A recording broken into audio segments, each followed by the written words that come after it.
സ്ത്രീകളും പുരുഷന്മാരും ഒരേപോലെ തന്നെ അവരുടെ വീടും അവരുടെ ജോലി സ്ഥലവും ഒരുമിച്ച് മാനേജ് ചെയ്ത് കൊണ്ടുപോകുന്നവരാണ്.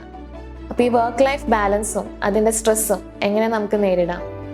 നമുക്കിന്ന് കേരള സമൂഹത്തിലും ഇന്ത്യയിലൊട്ടാകെ വർക്ക് ഫോഴ്സിലേക്ക് ചെറുപ്പക്കാരും അല്ലാത്തവരെല്ലാം വന്നു ചേരുന്നുണ്ട്. ഒരു പ്രത്യേകത, ഇപ്പോൾ സ്ത്രീകൾ വളരെ കൂടുതലായിട്ട് വർക്ക് പ്ലേസിലേക്ക് വരുന്നുണ്ട്.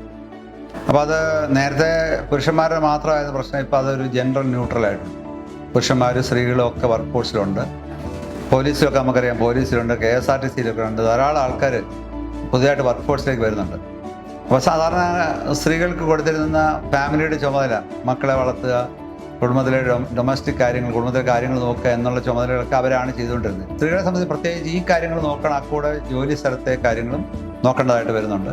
അപ്പോൾ പൊതുവായിട്ട് നമുക്ക് പറയാവുന്ന കാര്യം, ഈ ബാലൻസ് മെയിൻറ്റെയിൻ ചെയ്യുക, work place, work family balance maintain ചെയ്യുക വളരെ പ്രധാനപ്പെട്ട ഒരു കാര്യമാണ്. അപ്പോൾ നമ്മൾ ചെയ്യേണ്ടത് എന്താണെന്ന് വെച്ചാൽ, ഏറ്റവും പ്രധാനപ്പെട്ട കാര്യം, നമ്മൾ ജോലി സ്ഥലത്തെ നമ്മുടെ തലവേദനകൾ വീട്ടിലേക്ക് കൊണ്ടുവരരുത്. അപ്പോൾ 5 മണിക്ക് ഓഫീസ് അടയ്ക്കുന്നു, ആ സമയത്ത് നമ്മുടെ അവിടുത്തെ ഫയലുകൾ, പുസ്തകങ്ങൾ അടച്ചു വെക്കുന്ന കൂടെ അവിടുത്തെ വേദനകളും ക്ലേശങ്ങളും അവിടെ വെച്ചിട്ട് വേണം നമ്മൾ പോരാൻ.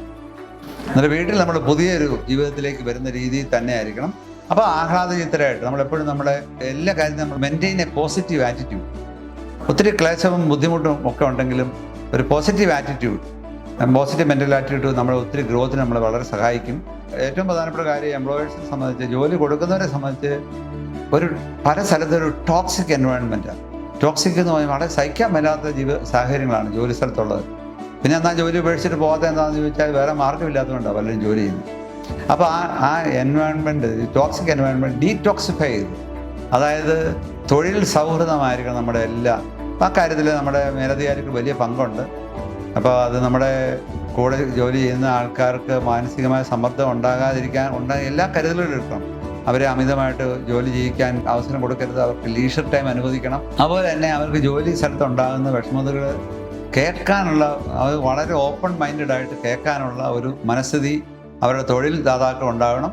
അവരുടെ കുടുംബത്തിലേക്ക് വന്നു കഴിഞ്ഞാൽ അവരുടെ ഭാര്യയായാലും ഭർത്താവായാലും ജോലി ചെയ്യുന്ന ആളോടുള്ള ഒരു ബഹുമാനവും അവർക്ക് കൊടുക്കേണ്ട ആദരവ് നമ്മൾ തീർച്ചയായിട്ടും കൊടുക്കണം. ഒരു ജോലി ചെയ്യുന്ന സ്ത്രീ ജോലി ചെയ്ത് വരുമ്പോൾ അവർക്ക് ബുദ്ധിമുട്ടുണ്ട് എന്നുള്ള മനസ്സിലാക്കിക്കൊണ്ട് കുടുംബാംഗങ്ങൾ പെരുമാറാനായിട്ട്, അങ്ങനെ നമുക്ക് തീർച്ചയായിട്ടും ഇതിനെ നേരിടാനായിട്ട് സാധിക്കും.